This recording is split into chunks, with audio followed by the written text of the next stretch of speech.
Bonjour chers frères et sœurs, bienvenue dans ce nouveau JLF. Jésus l'a fait, Jésus le fait pour moi.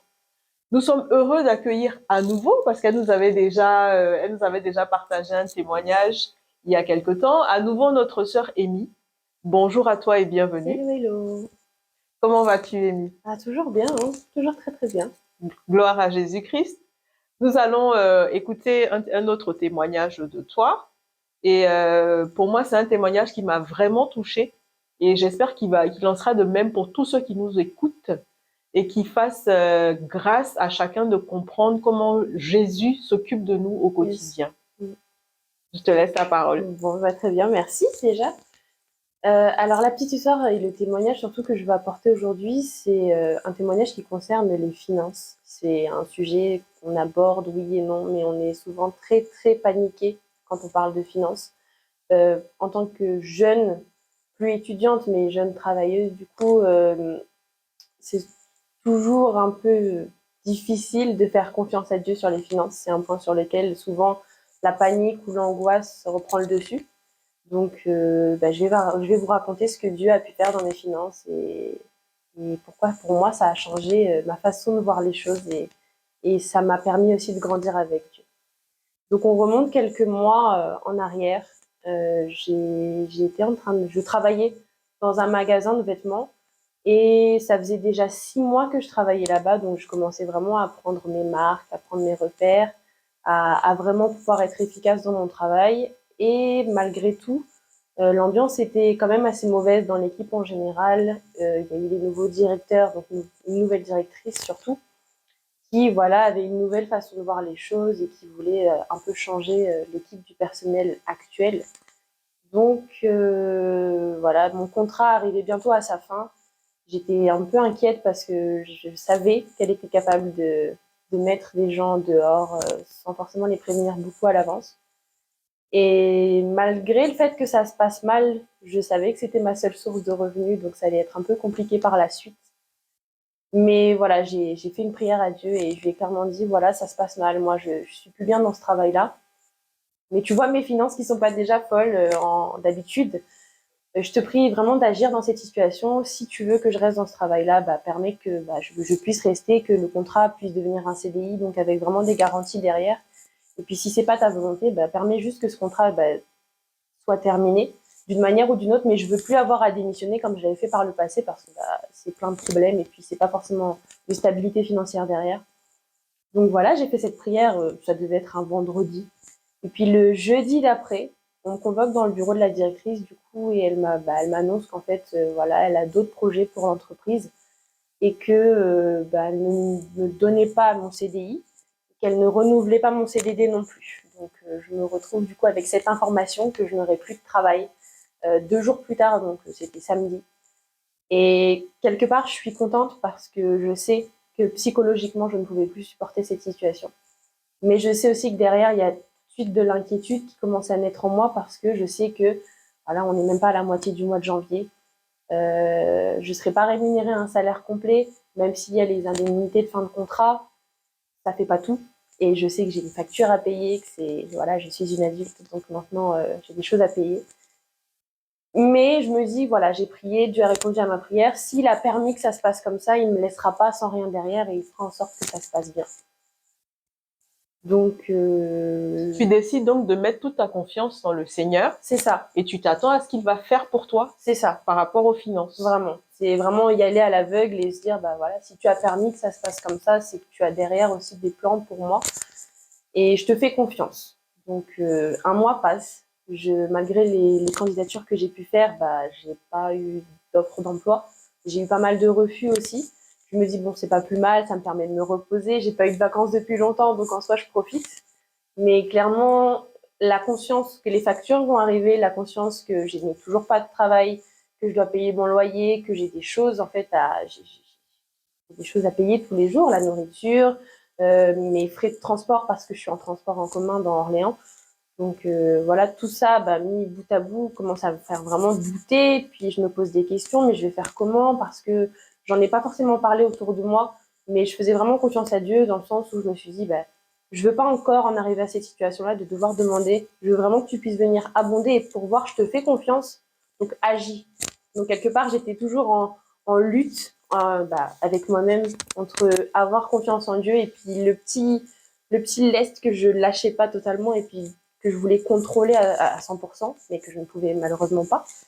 Et il y a un moment où voilà, je me dis on peut pas lutter comme ça entre le doute et la confiance. Je choisis de faire confiance à Dieu. Je lui dis voilà, là on en est là. J'ai des factures qui vont arriver. J'ai plein de choses à payer. Je suis pas sûre de pouvoir actuellement pouvoir payer quoi que ce soit.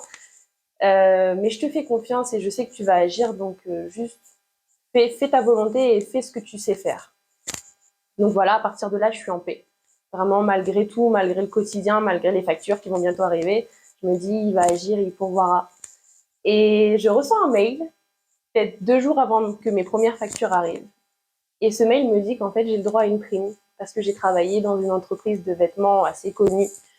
Et pendant 6 mois, j'y étais. Donc pendant 6 mois, j'ai cumulé assez de droits, entre guillemets, pour avoir droit à cette prime-là. Et cette prime s'élève à plus de 1 000 euros, ce qui est juste énorme. Et quand je vois le mail, je me dis, mais c'est impossible. Genre, ça n'arrive à personne. Mais voilà, Dieu a pourvu une première fois avec cette prime, donc elle n'allait pas arriver tout de suite, mais j'avais cette conscience de me dire que elle arriverait peut-être un mois après, mais j'aurais quelque chose, je ne serais pas sans rien. Donc déjà, merci Seigneur pour ça, j'étais déjà émerveillée. Et par contre, je me suis dit, voilà, la prime arrive, c'est très bien, elle arrive un peu tard, mais c'est pas grave, on fait confiance à Dieu, il pourvoira quand même pour les factures qui vont arriver entre-temps. Il faut savoir qu'entre-temps, j'étais partie à La Réunion plus d'1 an en arrière, et mon dossier de la CAF était coincé à La Réunion pour une raison que j'ignore totalement. Pendant plus d'1 an, c'était coincé à La Réunion. Malgré les demandes que j'ai pu faire, malgré les demandes que ce soit d'APL, que ce soit de prime d'activité ou autre, en fait, mon dossier était coincé à La Réunion, donc il ne pouvait strictement rien faire pour moi à Orléans. Donc, en fait, j'étais bloquée. Voilà, je contacte une amie de l'église qui travaille à la CAF et qui pourrait peut-être me donner plus d'informations. Et puis, elle s'informe, elle demande un peu autour d'elle et elle voit qu'en fait, mon dossier est coincé. Bon, il est arrivé sur Orléans. Merci Seigneur, déjà, c'est déjà pas mal. Mais voilà, il manque une pièce que mon propriétaire ne lui a pas, enfin, n'a pas donnée à la CAF. Et je suis coincée, donc ça fait plus de 6 ou 7 mois, je crois, que j'avais demandé l'APL. Et je n'avais toujours rien reçu. Là, ça devient ric-rac, les factures allaient arriver. Et j'ai fait appel à cette amie. Elle a pu comme débloquer mon dossier petit à petit, puis même m'informer des avancements. C'était déjà pas mal de savoir comment ça allait. Et puis j'ai prié, je lui ai dit, Seigneur, voilà, mon dossier traîne depuis déjà un certain temps. Si c'est possible, vraiment, permet que ça puisse être débloqué, parce que pour moi, ce serait vraiment énorme. Parce que du coup, quand ça tomberait pour les mois depuis ma demande. Donc ça ferait vraiment pas mal d'argent et qui me sauverait pour ce mois-ci. C'est donc une prière de foi que ça, tu lui adresses. Vraiment. Je lui demande de faire quelque chose tout de suite parce que du coup, il n'y a que ça qui pourrait me sauver. Donc j'attends patiemment, j'arrête d'y penser. Je sais que le processus est en marche quelque part, donc ça arrivera quand ça arrivera, mais je sais que Dieu peut agir et accélérer le processus. Voilà, on me donne le numéro d'une assistante sociale. Une amie me le donne et elle me dit, voilà, contacte l'assistante sociale, peut-être qu'entre-temps, elle pourra t'aider, elle pourra débloquer des aides, on ne sait jamais. Donc j'y vais, je prends rendez-vous, je vois cette assistante sociale qui, bon, malgré... J'avais beaucoup d'attentes sur pas mal d'aides qu'elle pourrait m'apporter. Et puis, je suis un peu déçue après le rendez-vous parce que je sais qu'elle n'a pas répondu à mes attentes, qu'il y a beaucoup de choses qui ne se sont pas débloquées et que je m'attendais vraiment à beaucoup plus. Mais je me dis quelque part, c'est pas grave, Dieu continuera de pourvoir. Si c'est pas par l'assistante sociale, ce sera différemment. Et quelques jours plus tard, je reçois l'APL, du coup, qui est tombée depuis ma demande il y a peut-être 5-6 mois, qui tombe sur mon compte. Et je comprends qu'en fait, peut-être qu'aussi l'assistante sociale a pu envoyer un mail à la CAF pour accélérer les choses. Donc, Dieu, d'une manière ou d'une autre, a utilisé plein de personnes pour pouvoir débloquer cette APL et pour qu'en fait, pour ce mois-là, je puisse être sauvée et que je puisse payer mes factures, payer mon loyer. Et donc, ce mois-ci, j'ai rien eu à débourser de ma poche ou demander de l'aide des gens extérieurs.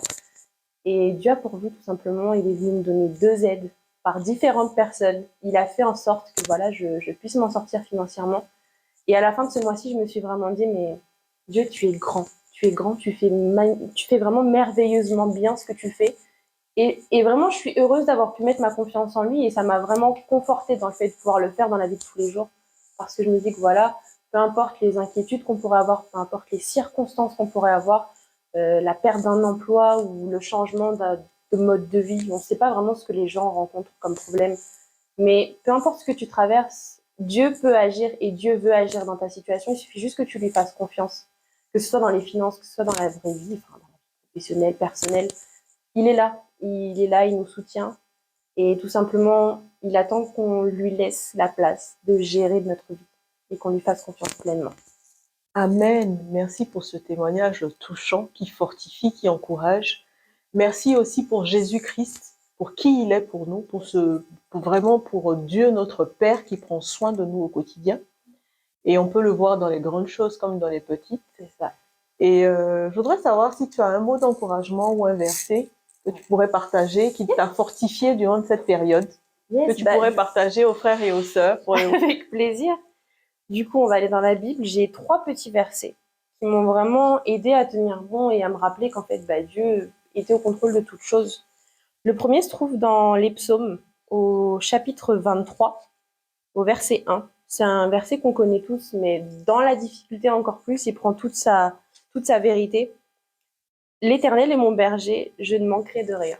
Voilà, c'est simple, mais vraiment Dieu est là pour nous et on n'a aucune inquiétude à avoir sur tout ce qu'on aurait pu manquer, sur tout ce qu'on pense manquer. Il pourvoit en toutes choses. Et le deuxième verset que j'ai à vous partager dit un peu la même chose, pas dans le même sens. C'est du coup dans Michée, au chapitre 7, au verset 7, qui dit « Pour moi, je regarderai vers l'Éternel, je mettrai mon espérance dans le Dieu de mon salut. Mon Dieu m'exaucera. » Prie, remets à Dieu tout ce qui t'empêche de vivre pleinement en paix, tout ce qui t'inquiète, tout ce que tu penses pouvoir manquer, que ce soit la nourriture, que ce soit les moyens financiers. Et Dieu écoute ta prière et il veut juste pouvoir agir. Donc fais-lui confiance et remets-lui vraiment toutes tes inquiétudes, il pourvoira. Et pour finir, le troisième verset que j'ai à vous partager se trouve dans Philippiens au chapitre 4, au verset 19, qui dit « Et mon Dieu pourvoira à tous vos besoins, selon sa richesse, avec gloire en Jésus-Christ. » Voilà, il fait toutes choses bonnes pour nous et il va encore agir dans ta vie, donc fais-lui confiance et ne t'inquiète pas. Amen. Gloire à Jésus-Christ. Merci, Amy. Merci encore pour ce temps de Jésus l'a fait, Jésus le fait pour nous. Il agit encore aujourd'hui et nous lui faisons pleinement confiance Amen. pour notre vie au quotidien. Que Dieu te bénisse, que Dieu vous bénisse et à très bientôt. Ciao. Alléluia! Le châtiment qui nous donne la paix est tombé sur toi, Jésus. Mais c'est par tes meurtrissures que nous sommes guéris. Quand les épreuves m'accablent, je pourrais t'oublier.